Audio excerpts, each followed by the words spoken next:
America. On our trip, we'll visit the magnificent Columbia in the great Northwest, the powerful Potomac in the Mid-Atlantic, and the rugged Rio Grande along the border of Texas and Mexico. We'll hear the voices of the pioneers, the native peoples, and a mischievous character or two, telling the unique stories and legends of life along America's great rivers. We begin our trip on the mighty Mississippi, heading south and ending up down in New Orleans. In the Southland, there's a city way down on the river, where the women are very pretty and all the men deliver. They got music that's always playing, start in the daytime, go all through the night.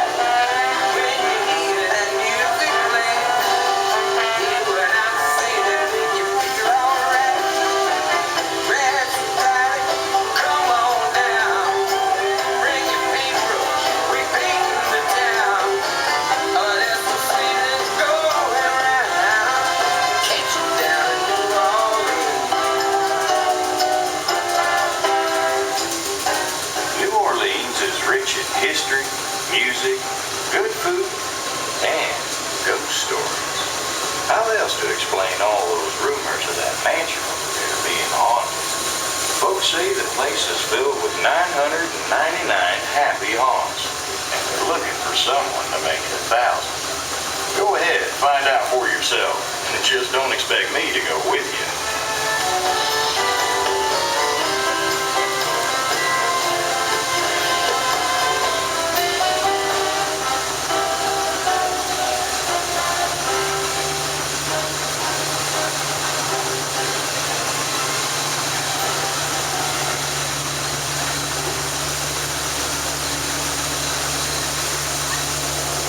We're now passing Fowler's Harbor, home port for the three-masted windjammer, the Columbia.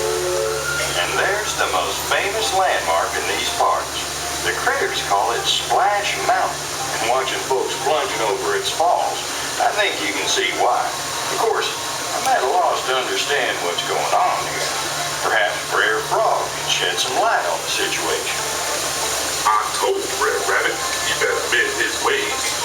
I told him Brer Fox and Brer Bear gonna toss him over the falls all the way to that there briar patch. Funny thing is, folks seem to love splashing down that big old drum.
If you're new to the river, you're probably wondering about those calls. That's the legend, calling out the depth markings so we can avoid running aground.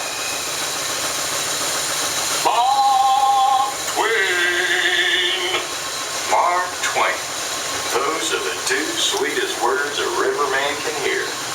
It means the water is 2 fathoms deep, safe enough for riverboats like ours to travel through.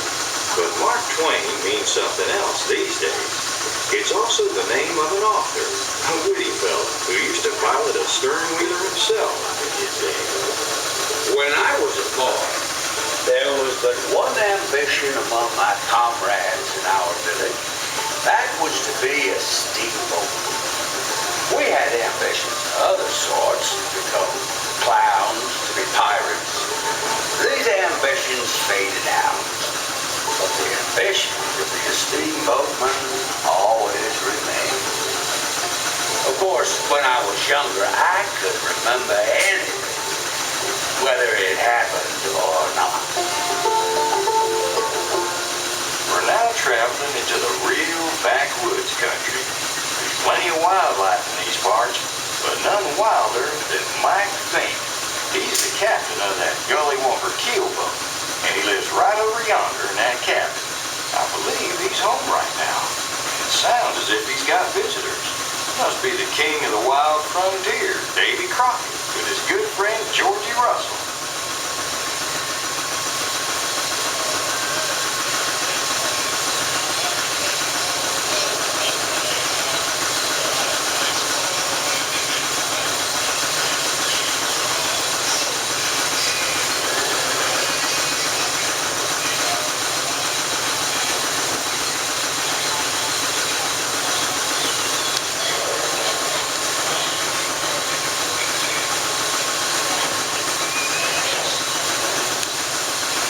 Up on the ridge is an Indian chief, giving us a sign of peace. Seems appropriate, given how peaceful the waters are here in the backwoods.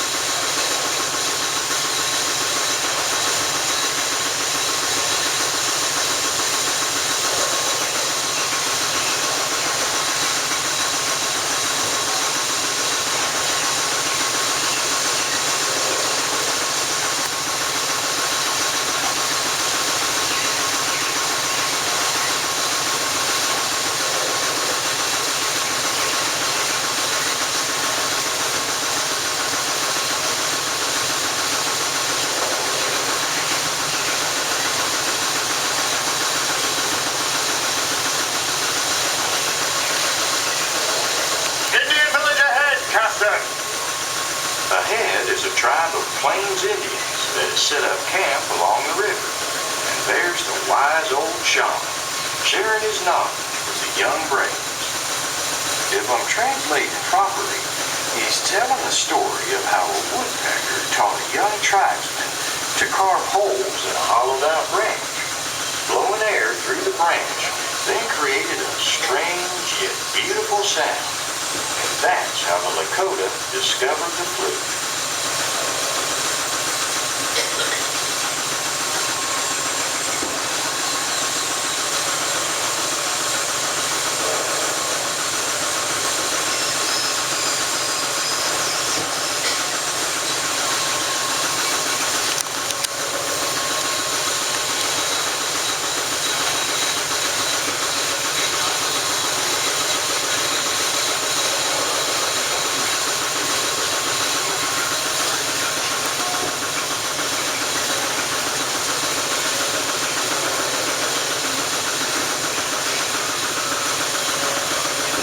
As we continue on, keep a close eye on the riverbanks. There's a good chance we might catch a glimpse of moose, eagles, mountain lions, and other wildlife.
starboard side. I tell you, if there was one thing young Tom always said he wanted to be, it was a pirate. It's just the life we live. You don't have to get up mornings, and you don't have to go to school and wash. None of that blame foolishness. You see, pirate don't have to do anything.